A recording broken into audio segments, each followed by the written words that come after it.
Whoa, okay. 2 years in a row now, AI is cleaning up with these Nobel Prizes. It's like the Nobel Committee got bit by the AI bug or something. And honestly, I'm kind of loving it. Yeah, it's definitely got people talking, that's for sure. I mean, everybody, right? AP, New York Times, everybody's got something to say about it. And that is what we are diving into today. We've got a whole pile of articles here. Euronews, CNN, they're all wrestling with this question. What happens when AI throws a wrench into how we discover stuff in science? It's a really interesting question, and you can see it playing out right in front of us with this year's Nobel Prizes. I mean, physics, chemistry, both of these AI connections. Right. Let's just jump right in. So physics this year, the prize goes to Geoffrey Hinton and John Hopfield and their work on, get this, artificial neural networks. Now, I'm going to go out on a limb here and guess most people listening don't speak fluent science. So break it down for us. What exactly are we talking about here? Okay, imagine you're trying to teach a computer to, think, actually think, like a human brain. That's basically what Hinton and Hopfield were doing.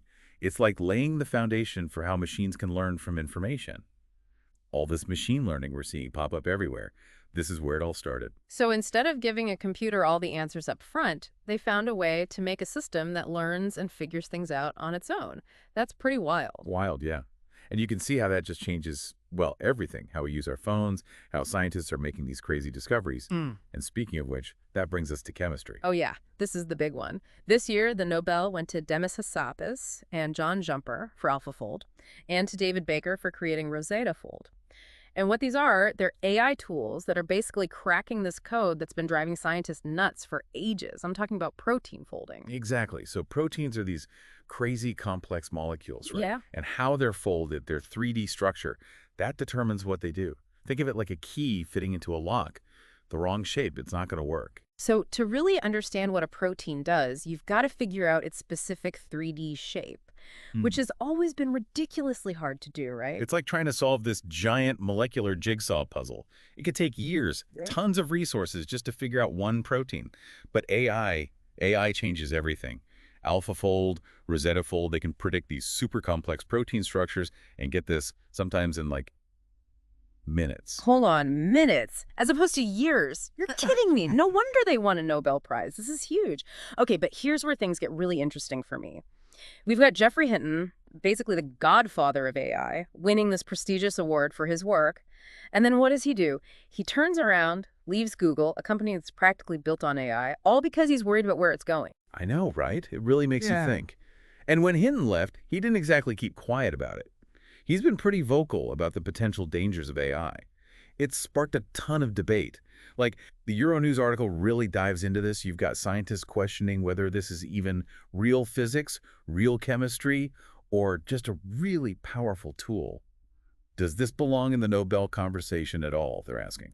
It's like, remember the whole debate about telescopes? Is that astronomy or just a tool that changed how we study the stars? We've been here before. Exactly. It's making us rethink what science even is. Because these AI tools, sure, they're built on science, but the way they're being used opens up these completely new paths for research. It's like with computational chemistry. Okay, now you're just using big words to try and scare me. No, come on, it's cool, I promise. It's basically using computers to solve really, really complicated chemistry problems. Imagine like a virtual laboratory where you can do experiments with the help of AI. So instead of mixing stuff in beakers, you're like writing code? Kind of. It can analyze tons of data, Okay. make predictions that would take us humans, forever to do on our own. Yeah. Like those protein structures we were talking about. AI is being used right now to design completely new proteins. This could totally revolutionize medicine, materials, you name it. Okay, I'm not even going to lie. My mind is a little blown right now.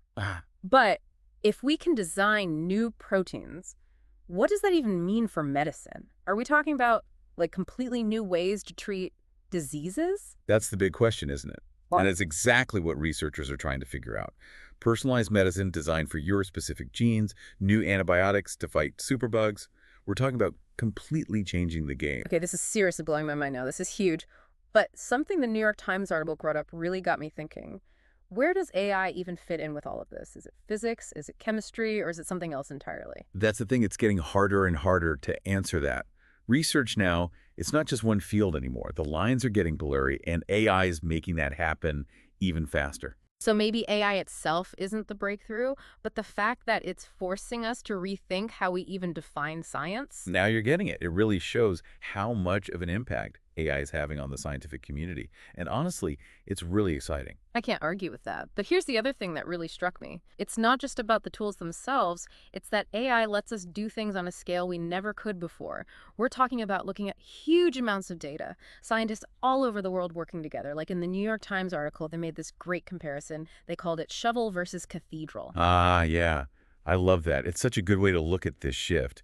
Instead of each scientist building their own little cathedral of knowledge, now with AI, we're creating the tools, the shovels, so we can build those cathedrals faster and better together. Right, and the article about AlphaFold's protein database really highlighted that. It wasn't just a few scientists in a lab somewhere. This was over 30,000 biologists from all over the planet. Hmm. It's like AI is making everyone up their game and work together in a way we've never seen before. It's amazing, isn't it? This incredible potential. But we got to talk about the flip side of all this. The reason why someone like Geoffrey Hinton walked away? Because he's not the first Nobel winner to warn us about this. You're right. As incredible as this all is, there are some shadows here we can't ignore. So let's get into it, because while AI might be changing science, it's also making us ask some tough questions about ourselves. Absolutely. And that's where things get really interesting. I mean, anyone can talk about, what if this happens, what if that happens, but when someone like Hinton, this is a guy who helped build AI, right? When he says he's worried, well, that kind of makes you stop and think, doesn't it? It's like he's seen the future, and it did not look good. And it's not just him. The CNN article had this whole thing about other Nobel Prize winners who've been in the same boat, where they create something incredible, but it comes with a warning label. Yeah, like the Joliot-Curies back in 1935. They won the Nobel Prize in chemistry for, get this, discovering artificial radioactivity. Their work, it totally changed how we do medical treatments, but it also basically gave us the atomic bomb. Okay, yeah. That's definitely a good reminder that even the coolest discoveries can have a dark side. And it's not just a one-time thing, right? It keeps happening. Alexander Fleming, he wins the Nobel Prize in Medicine in 1945 for penicillin. Penicillin saves millions of lives. But even back then, he was already warning about antibiotic resistance. And look where we are now, fighting superbugs left and right. It really shows you we can make these amazing breakthroughs, but we can't forget to ask what might happen down the road. And then you've got Paul Berg, who wins the Nobel Prize in Chemistry in 1980 for recombinant DNA, which is basically like gene splicing, right? Wasn't that super controversial back in the day? Yeah, it was groundbreaking. But a lot of people were really freaked out by it. Berg himself said it was like walking a tightrope. Recombinant DNA, it had the potential to revolutionize medicine, but also some pretty scary unintended consequences. So even he knew, right, that the same discovery that could help people could also be used in ways he never intended. Absolutely. In fact, he became a big advocate for being ethical, setting up rules and guidelines around this technology. Yeah. He knew how powerful it was and how important it was to make sure we used it for good. Just like Hinton is doing now. He's not saying stop all AI research, just be careful, be ethical, think about it. Which is interesting, right? Because a lot of times AI feels like this black and white thing. It's either going to solve all our problems or it's going to become Skynet and take over the world. Exactly. But the truth is, it's way more complicated than that. Yeah. And potentially more unsettling. It's not about AI waking up and deciding to attack us. It's the little things, the ways it changes how society works without us even realizing it. Like that New York Times article talks about. AI can actually perpetuate existing biases if we're not careful. It's like that old saying, right? Garbage in, garbage out. If we build AI on biased data, then the results are going to be biased too. Exactly. And that can have huge real-world impacts. Think about things like getting a loan, getting a job, even the criminal justice system. If we're not careful, AI could actually make inequality worse instead of better. Okay, so we've got a lot to think about here. AI is pushing the boundaries of science in incredible ways, but we've also got to be aware of the potential downsides. It's exciting, it's a little scary, and it's all happening so fast. So where do we go from here? How do we even begin to deal with all of this? That is the million-dollar question. And I don't think there's one easy answer. But for me, I think it starts with acknowledging how complicated this all is. We can't just focus on how cool this technology is. We've got to look at the whole picture. So basically, we need to talk about it, have these tough conversations, really think critically about the role we want AI to play in our world. Yes. And it's not just scientists and tech people who need to be part of this. This affects everyone, so everyone needs to be involved. Because at the end of the day, We all get a say in what the future of AI looks like. A future that could be amazing, but also maybe a little scary.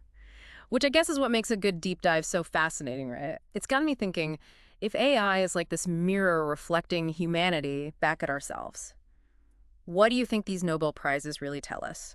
Are we celebrating how smart we are, or are we sending out a warning about how ambitious we've become? That's the question, isn't it? Yeah. And it's one I've been wrestling with, too. It's like the Nobel Committee saying, look what we can do. This is incredible. But also, don't forget, these tools are only as good as the people using them.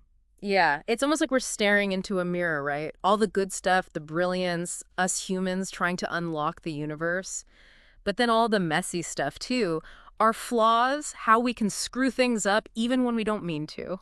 It's true. It really makes you think. And I Yeah. think these Nobel Prizes, they really hit that point home. Mm. Like we're standing right on the edge of science fiction becoming real life and what we decide to do now. That's going to decide what this AI future even looks like. It's exciting and terrifying, all at the same time, right? But that's what we're here for, right? To dive in and get a little freaked out. But it's got me thinking, if AI really is this mirror reflecting us back at ourselves, what do you think these Nobel Prizes really say about us? It's that double-edged sword, isn't it? It's like we're celebrating our own ingenuity, but also maybe sending up a flare like, hey, watch out, this stuff is powerful. Maybe it's a bit of both, right? Like the Nobel Committee is saying, this is incredible what we can achieve, but also don't forget, with great power, you know the rest. Exactly. It all comes down to responsibility, doesn't it? Definitely something to think about. Well, we've covered a ton of ground today, haven't we? From how these neural networks actually work, to proteins folding, to whether any of this is even science anymore, and what it all means for us humans. It's mind-blowing when you really think about it. AI isn't just changing science as we know it. It's making us rethink what it means to be human in this crazy technological world we're building. And that is a conversation I hope doesn't end here.